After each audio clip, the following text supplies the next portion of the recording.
इसमें स्वागत करते हैं। जैसा कि आपको पता है कि केंद्र सरकार ने 2 कृषि कानून पारित किए हैं और उस पर आज की बात रखने के लिए हमारे बीच में माननीय कृषि मंत्री श्री वीरेंद्र कंवर जी यहाँ पर उपस्थित हैं। मैं उनसे निवेदन करूँगा वे अपना संक्षिप्त वक्तव्य रखें और उसके बाद आप लोगों के अगर सवाल है तो कृपया एक करके पूछ सकते हैं। धन्यवाद। भारतवर्ष एक कृषि प्रधान देश है। देश की आज़ादी के बाद भी इस देश के अंदर 70% से ज़्यादा लोग जो थे वो गांव के अंदर रहते थे। खेती बाड़ी उनका जो है वो मुख्य व्यवसाय जो है वो रहा है। और उसमें जब देश आज़ाद हुआ था तो हमारा जो जीडीपी में जो कंट्रीब्यूशन कृषि का था वो 40% से ज़्यादा था और 70% लोग जो थे वो अपने रोजगार के लिए जो था वो कृषि के ऊपर आधारित थे। लेकिन धीरे धीरे हमारा जीडीपी में जो अंशदान है वो कम होता गया और आज ये घट करके जो है वो 17% तक जो है वो रह गया है और 40 से 41% जो है वो रोजगार आज भी जो है वो कृषि के ऊपर आधारित है। वर्षों से इस देश के अंदर किसानों के लिए बहुत सारे कानून बने लेकिन वो कारगर जो है वो सिद्ध नहीं हुए। धीरे धीरे किसान को ये लगने लगा कि उसको अब खेती जो है वो करना घाटे का सौदा है। इस करके वो पलायन करके जो है वो दूसरे व्यवसायों की तरफ जो है वो बढ़ा। वो खेती छोड़ करके जो है वो इंडस्ट्रियल कर्मचारी के रूप में जो है वो काम करने लगा। और फिर एक समय ऐसा आया कि किसान को खेती महंगी लगने लगी और वो कर्ज के में जो है वो डूबता गया और आए दिन कई वर्षों से ये बात जो है वो देखने को मिलती है कि किसान आत्महत्याएं कर रहे हैं, फसलों का सही दाम उसको नहीं मिल रहा है, बिचौलियों के हाथों जो है वो ठगे जा रहे हैं और किसान जहाँ कर्जदार भी होता गया आत्महत्या की ओर जो है वो बढ़ता गया। लेकिन जितने भी पूर्व में सरकारें रही किसी ने भी जो है वो किसान के हितों के लिए कोई काम नहीं किया। भारतीय जनता पार्टी की एनडीए की सरकार केंद्र में आई, हमने अनेकों कदम जो है वो किसान के लिए जो है वो उठाए। किसान छोटा सा किसान आज इस देश के अंदर जितने भी किसान आज जो हैं वो उसमें से 75% जो है वो छोटा किसान है और वो हमेशा आड़तियों के हाथों जो है वो ठगा जाता है कि मान लो कि उसको जो है वो 2 क्विंटल टमाटर उसके खेत में पैदा होते हैं और वो ऊना में आकर के सब्जी मंडी में आकर के उस टमाटर को बेचता है।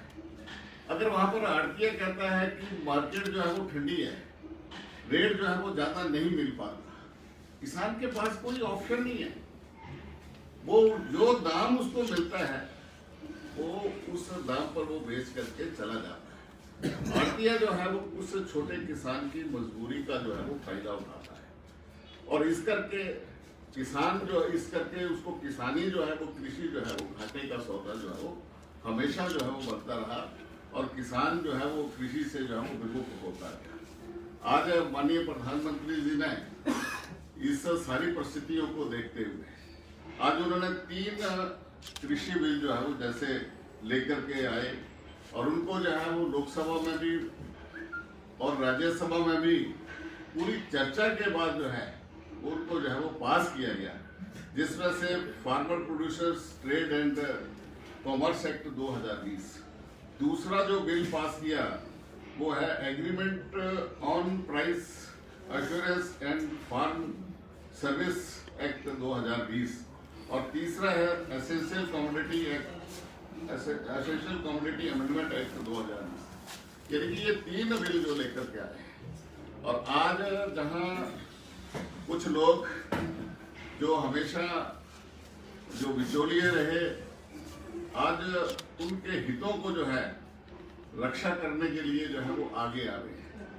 आज एक बहुत बड़ा किसान आंदोलन पूरे देश के अंदर जैसा चलाने की कोशिश की जा रही है, लेकिन सरकार ने वार्ता के द्वार जो है वो खुले रखे। किसान सरकार ने कहा है, और मैं उनसे ये पूछना चाहता हूँ, अगर ये तीनों बिल हम वापस लेते हैं, लेकिन आज तक किसान आत्महत्या क्यों करता है? आज तक किसान जो है वो कर्जदार क्यों रहा? आज इन्हीं बिलों के कारण जो था, ये जो पूरे में जो कानून इस देश के अंदर थे, जिसके कारण किसान को जो है वो सही दाम फसलों का नहीं मिलने के कारण ही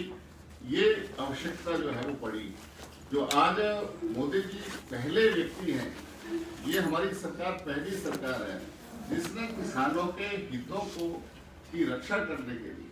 कि हम जो छोटे स्तर का किसान है, जो इस देश के अंदर 75% जिनकी संख्या है, जो 2.5 बीघा 3 बीघा 4 बीघा जिनकी जमीन है, इतने छोटे किसान, उसको जो है वो उसकी बार्गेनिंग पावर्स जो है वो मजबूत करने के लिए, कि किसान अपनी कंपनी बनाए और कंपनी बना करके जो है वो अपनी प्रोड्यूस जो है वो चाहे अगर वो एपीएमसी में बेचना चाहे तो एपीएमसी में बेच सकता है, अगर उसको एपीएमसी से बाहर उसको ज्यादा प्राइस मिलता है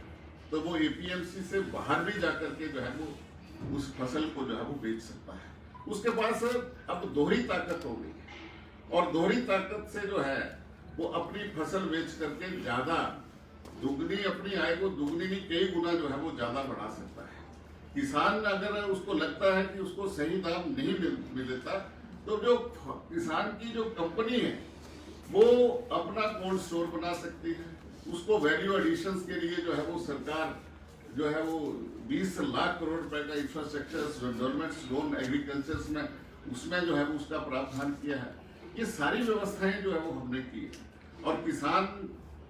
को जो है वो ज्यादा जो है वो आय हो और किसान जो है वो खेती की तरफ जो है वो ज्यादा बढ़े, आगे बढ़े, इसके लिए जो है वो ये बिल जो है वो लेकर के आए हैं। लेकिन आज हमें इस बात का दुख है कि आज देश के अंदर जो लोग एक बहुत बड़ा नेक्सस इस देश के अंदर बना हुआ है, जो एक जिस नेक्सस ने शाहीन बाग के अंदर एक जिसको हम कहते हैं कि अर्बन नेक्सलाइट्स और साथ में कुछ ऐसे लोग फिरकाप्रस्त लोग जो जिहादी लोग हैं, इनका एक नेक्सस इस देश के अंदर बना है, जो ये नहीं चाहते कि ये जो देश है ये आगे बढ़े। और जिस तरह से ये सरकार मजबूती से और राष्ट्रीय शक्तियों का जो है वो बोलबाला इस देश के अंदर होता जा रहा है, वो इस बात को सहन नहीं कर पा रहे हैं। और आज यही कारण है कि इसके साथ आज ऐसे आधारहीन दल, आज जो कांग्रेस जिसने कभी ये बिल जो है वो लोकसभा में जो है वो लेकर के आई थी, उन्होंने इस कपिल सिब्बल ने इस बिल की पूरी वकालत जो थी वो लोकसभा के अंदर की थी, लेकिन आज अगर वो विपक्ष में है तो इस बिल का जो है वो विरोध कर रही है। और इसी तरह से अन्य विपक्षी दल भी मात्र अपने स्वार्थ को साधने के लिए ही ये लोग बिल का विरोध कर रहे हैं। आज सरकार ने अपने द्वार खोले रखे, उन्होंने कहा कि अगर इस देश के अंदर संविधान इस देश के अंदर बना, उसके अंदर 104 अमेंडमेंट्स हो सकती हैं, तो अगर ये किसान के हितों को साधने के लिए ये बिल लेकर के आए, अगर हमें लगता है कि इसमें कोई कमी है, हम इसके अंदर जो है वो विचार के लिए इसके संशोधन करने के लिए सरकार तैयार है, लेकिन कुछ ऐसी वार्ता में ऐसी बातें करना कि जिससे जो है वो वार्ता सफल ना हो। आज ऐसे असामाजिक तत्व जो है वो इस आंदोलन से, किसान के आंदोलन से जो है वो जुड़े हुए हैं। तो आज हम ये कहना चाहते हैं कि जहां वार्ता चल रही है, सरकार वार्ता कर रही है, 9 तारीख को फिर अगले दौर की वार्ता हो रही है, तो फिर भारत बंद कैसे? क्योंकि कांग्रेस और अन्य विपक्षी दल आज जो है वो पूरी तरह से इस मैं ये कह सकता हूँ कि दिशाहीन हो चुके हैं। ना उनके आगे जो नीति है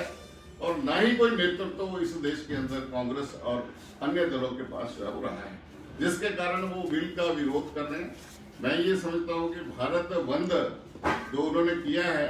ये पूरी तरह से गलत है, असंवैधानिक है, और जो वार्ता के लिए सरकार ने जो किसानों को बुलाया है, इस वार्ता में जो है वो भाग लें और जो भी कमियां हैं सरकार जो है उन कमियों को जो है वो बिल के अंदर जो है वो परिवर्तन लेकर के आएगी, ये लड़ाई है। कांग्रेस जो है हिमाचल प्रदेश में भी किसानों को पूरा समर्थन दे रही है और कह रही है कि ये समर्थन जितने भी ये बिल वापस होना चाहिए, क्या कहना चाहेंगे? मेरा ये कहना है कि हिमाचल प्रदेश का किसान पूरी तरह से जो है वो केंद्र द्वारा पारित किए हुए कृषि कानून उनके साथ है। आज कोई किसान भी जो है वो इसका विरोध नहीं कर रहा है, मात्र कांग्रेस इसका विरोध कर रही है। और कांग्रेस में भी वही लोग जिन्होंने कभी हल चला करके नहीं देखा है, वो लोग जो है वो इसका विरोध कर रहे हैं या उनको इसका ज्ञान नहीं है।